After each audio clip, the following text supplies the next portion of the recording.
students, it's Karuna here. And today I'd like to look at shame.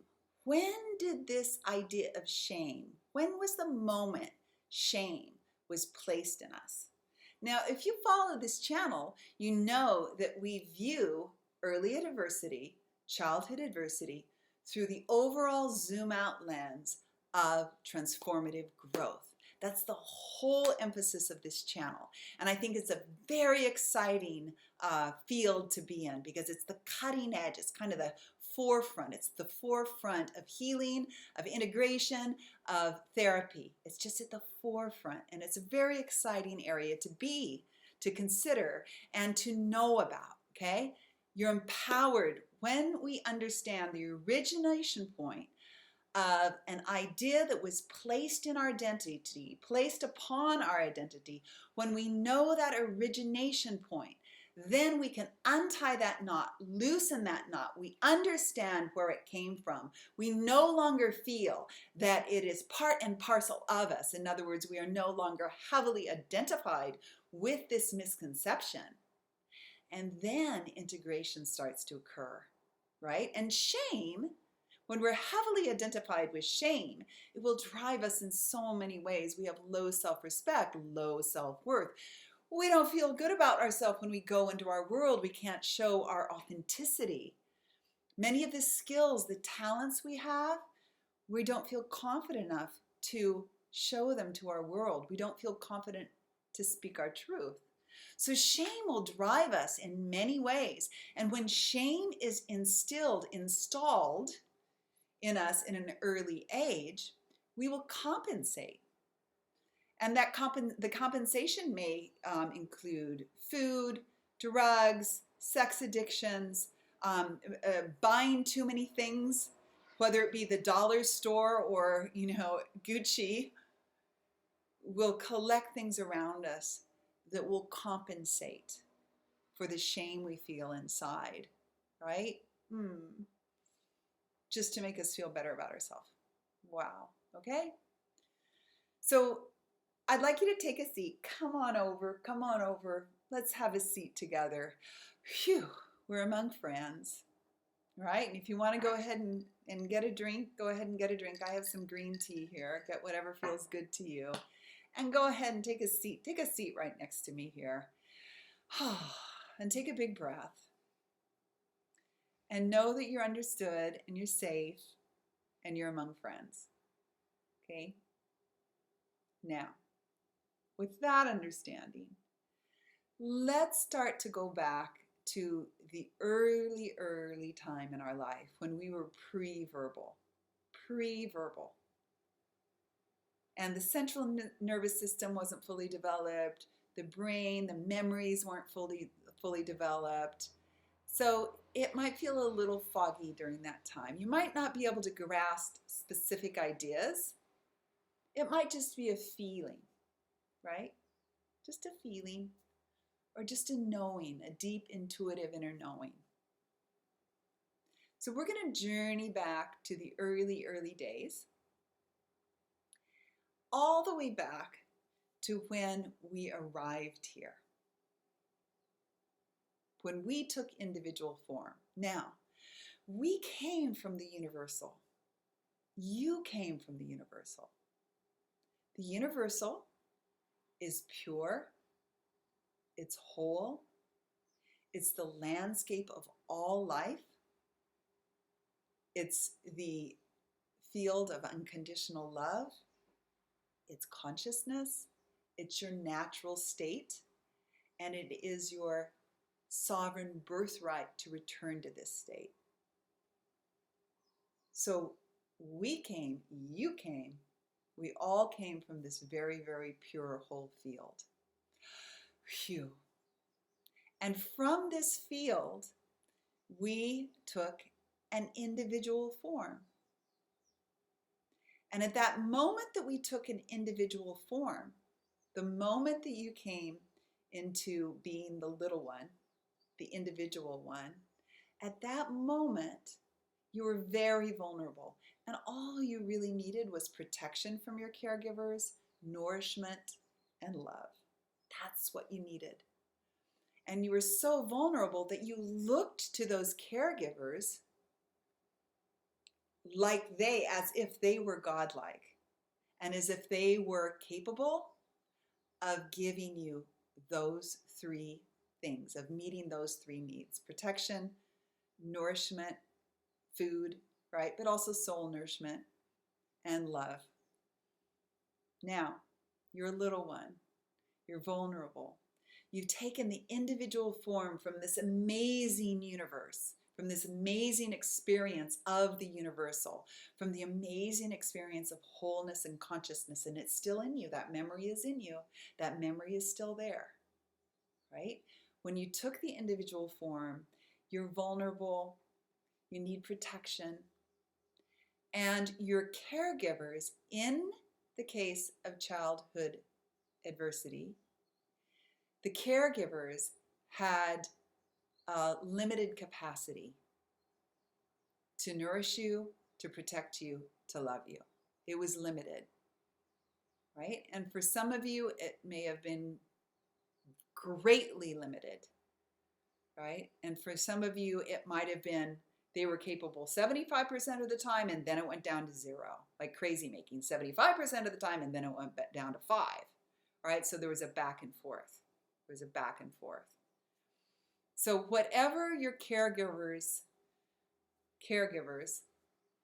level capacity to offer love, right? We're not going to focus on that right now. It just is what is. Let's not get caught in the anger right now. We can feel the anger another time. But for now, let's just see it as what is. And let's stay with the experience.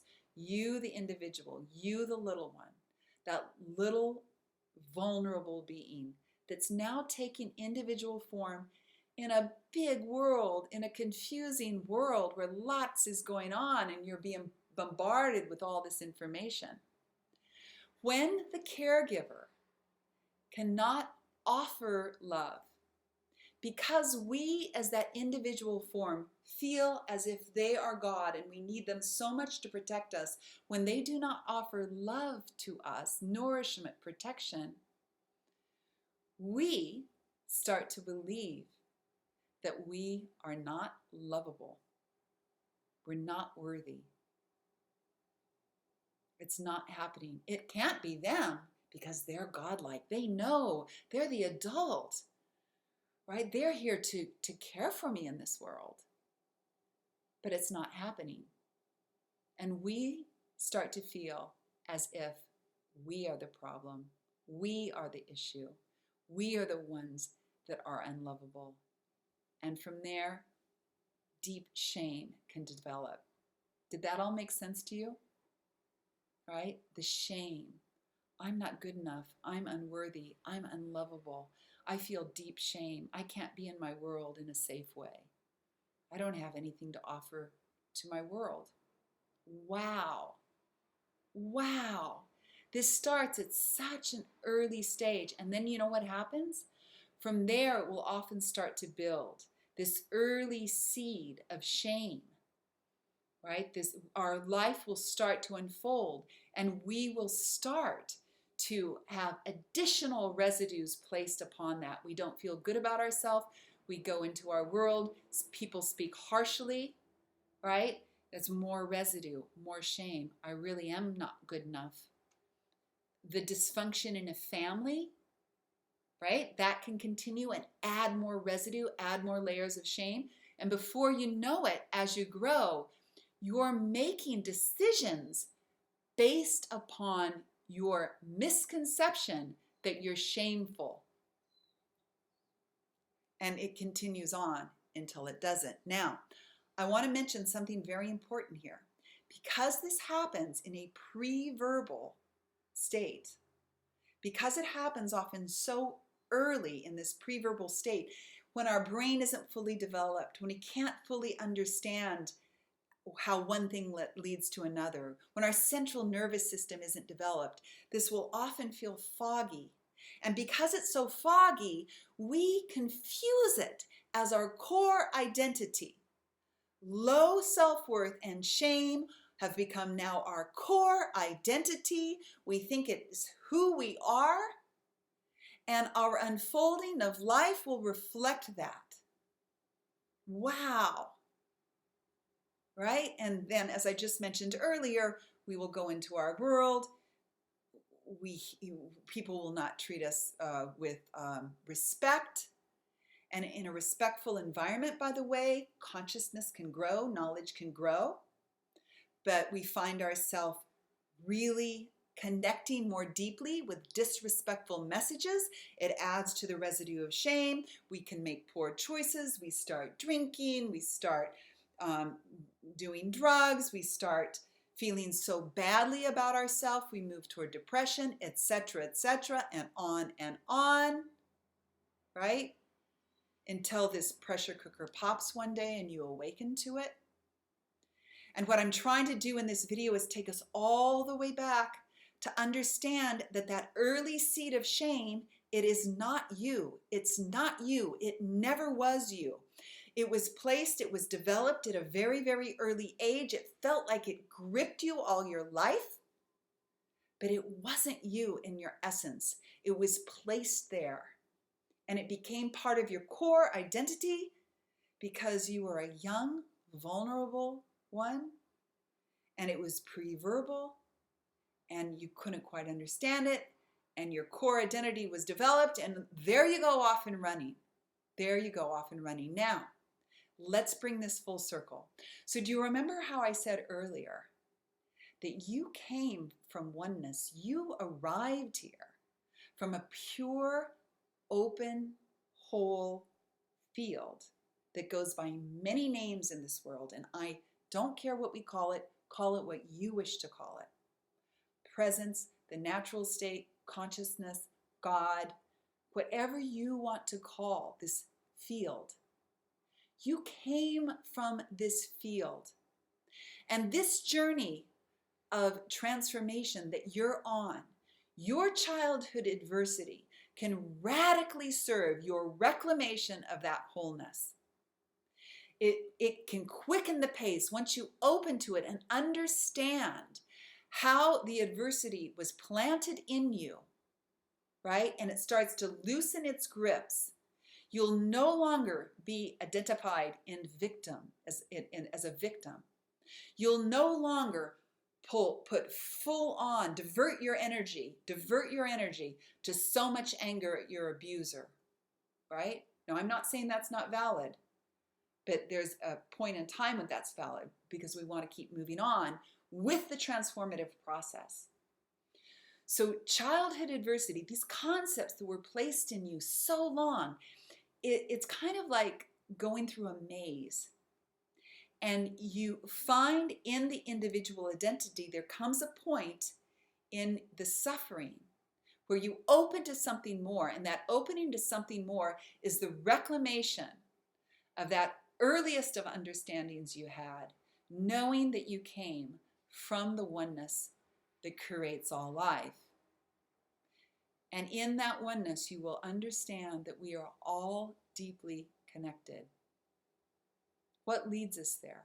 What leads us there? Suffering is a motivator. Subtle awareness is a motivator. And for those of you who are empaths, your empathy and your unwillingness to shut down love at your heart, it leads you there. It leads you back home. Home, to the true home. To the home that's warm and welcoming and whole. To the home where you can rest all the residues that were placed upon your heart, including shame, including low self-worth, including not feeling good about yourself. It leads you home step by step by step so that you can reclaim that great field that you came from. This is the greatest potential for early adversity, for childhood trauma. And if you're on this channel, you're on this path and you're doing it. And I support you 110%, as do others on this channel. Okay, sow the shame, we see the shame. I'm hoping this is helpful. And if this is, please share this. This is the origination point of shame today. Please share this, subscribe here, and add Any comments, any questions? I always love to hear from you. If you're inspired to do sessions with me, this will be at the end of the video. See you very soon.